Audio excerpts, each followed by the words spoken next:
Picture this. You've just survived the greatest war in human history. Your cities are scarred by craters, your dinner plate is mostly potatoes, and the great in Great Britain feels more like a memory than a reality. But then, something happens. A flicker of hope, a new queen, and the birth of a dream called the welfare state. Welcome back to the channel. Today, we're stepping into the 1950s, the decade that didn't just repair Britain, it reimagined it. From the smog-choked streets of London to the neon lights of the first milk bars, this is the story of how a nation went from making do to never having it so good. Grab a cup of tea, and let's dive in. When we think of the 1950s today, it is easy to imagine a gentler and more elegant Britain. But for many families, the decade began in a far more modest way. Mornings often started with the same familiar ritual, opening the kitchen drawer and taking out the ration book. Although the war had ended in 1945, recovery did not happen overnight. By 1950, everyday life was still shaped by limits. When you get your book, you should register with your shopkeeper for supplies. There's another thing you can do to help me, and that is to register with your retailer for sugar. Butter, bacon, sugar, and tea were carefully measured. Meals were planned with precision, and small treats carried enormous meaning.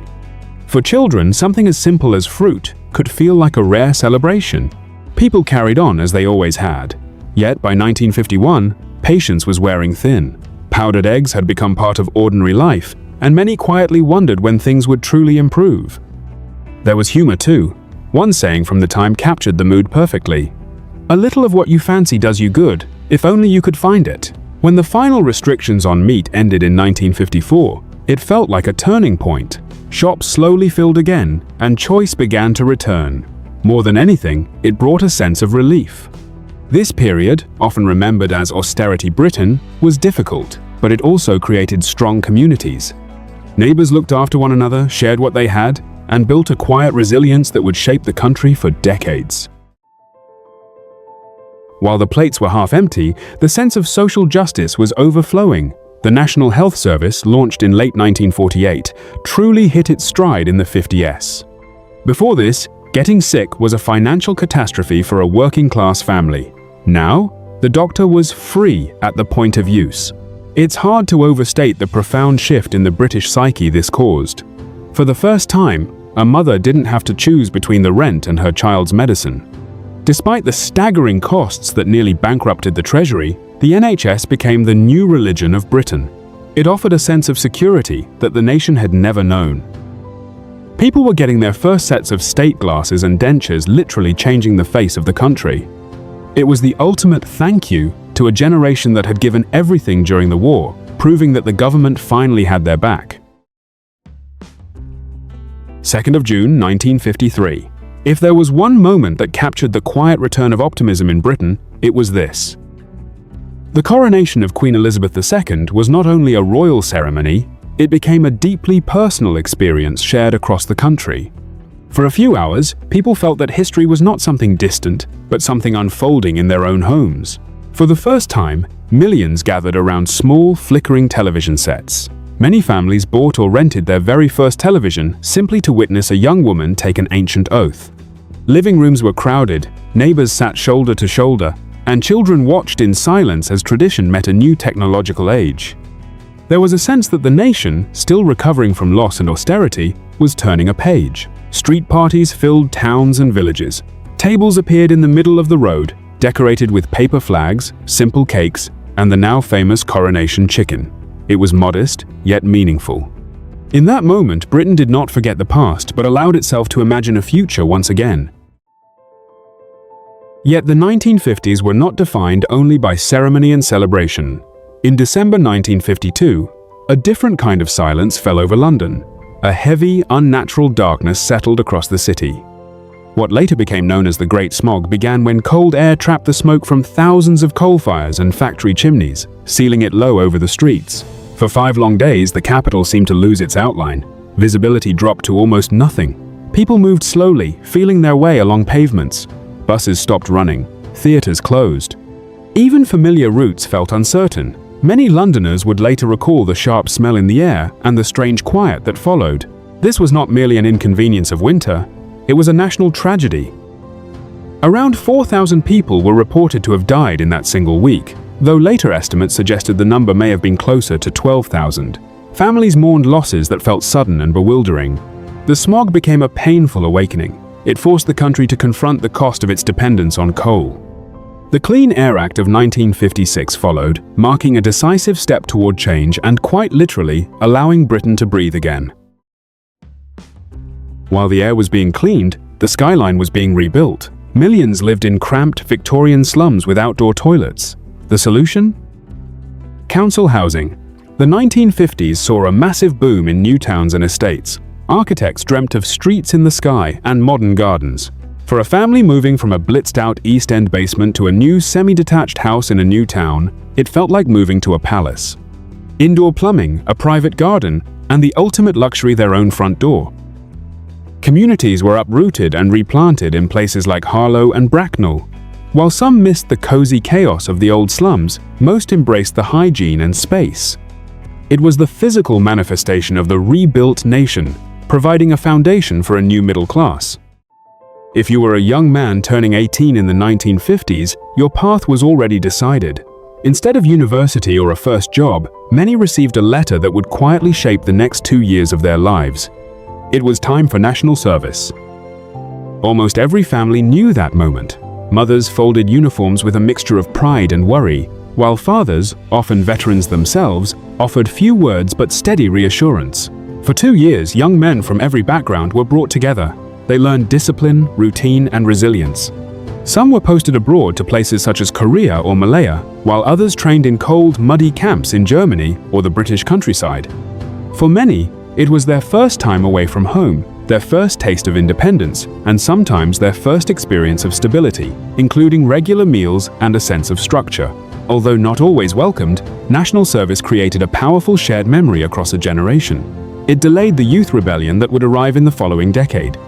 Yet it also helped shape the quiet confidence and order that defined much of Britain in the 1950s, providing a steady background to a society rebuilding itself after war. Britain was rebuilding, but it could not do it alone. It needed people, hands, and hope. After the arrival of the Empire Windrush in 1948, the 1950s saw a steady flow of men and women from the Caribbean and South Asia. They arrived not as strangers, but as British citizens answering a call. Many stepped straight into essential roles, driving buses through grey city streets, caring for patients in the new National Health Service, and filling gaps left by the war. For countless families, this journey meant leaving behind warm climates and familiar voices in search of opportunity and dignity. Yet the mother country they had been taught to admire was not always welcoming. The decade carried deep tensions. Many faced open discrimination, barriers to housing, and daily hostility. These struggles became painfully visible during the Notting Hill riots of 1958. Still, they endured. They built communities, raised children, and slowly reshaped the nation. From new rhythms in music to new flavors in markets and homes, the 1950s marked the beginning of Britain's long and often difficult path toward becoming the diverse and multicultural society we recognize today. In 1956, Britain faced a moment that felt like a quiet but undeniable awakening. The Suez Crisis was not just a political event, it was an emotional turning point for a nation that had long believed in its global influence. When Egypt nationalized the Suez Canal, the government, alongside France and Israel, launched a secret military intervention to regain control. On the surface, the operation seemed effective. Yet beyond the battlefield, the consequences were deeply unsettling. The United States openly opposed the action, the United Nations condemned it, and the value of the pound began to fall. Under intense international pressure, Britain was forced to withdraw. For many, it felt less like a strategic retreat and more like a public loss of dignity. This moment became known as the end of an illusion. It revealed, perhaps for the first time in a generation, that Britain could no longer shape the world on its own terms. It was a painful but necessary realization. The empire that had once defined identity and pride was fading, and the country had to look inward, rediscovering its purpose and place in a rapidly changing world. As rationing finally came to an end and wages began, slowly, to rise, the 1950s brought with them a gentler pleasure, the Great British Seaside Holiday. For many families, it was the first real chance to step away from routine and breathe different air. Resorts such as Blackpool and Brighton filled each summer with laughter, prams, and carefully packed suitcases. Holiday camps like Butlins welcomed guests with organized games, evening dances, and a promise of cheerful escape. The journey itself was part of the memory. Some traveled by train, others squeezed into a modest motorcar. Children pressed against the windows in anticipation. Once there, the pleasures were simple and familiar. Deck chairs lined against the wind, fish and chips wrapped in paper, the echo of Punch and Judy along the pier.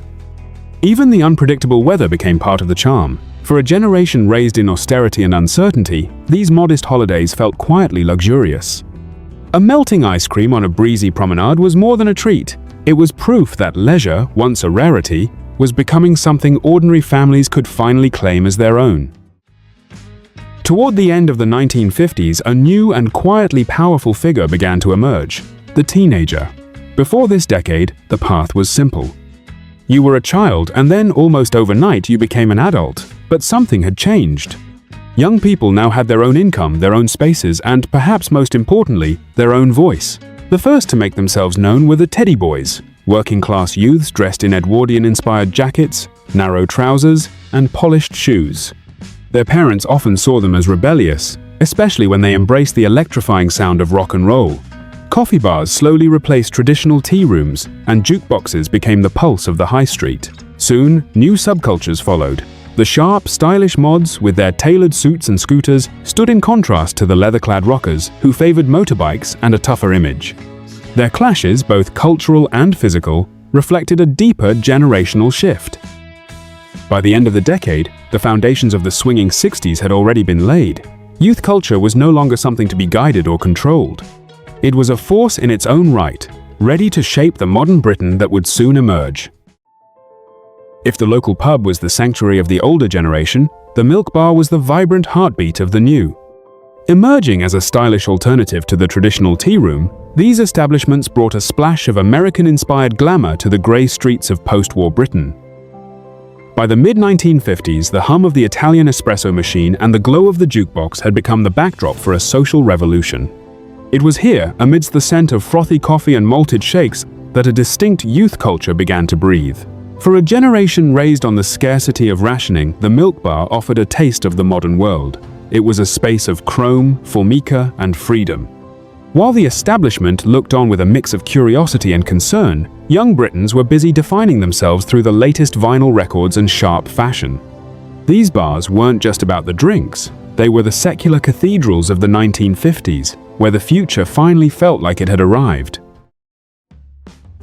So, was the 1950s just a boring bridge between a war and a revolution? Absolutely not. It was the decade where Britain grew up.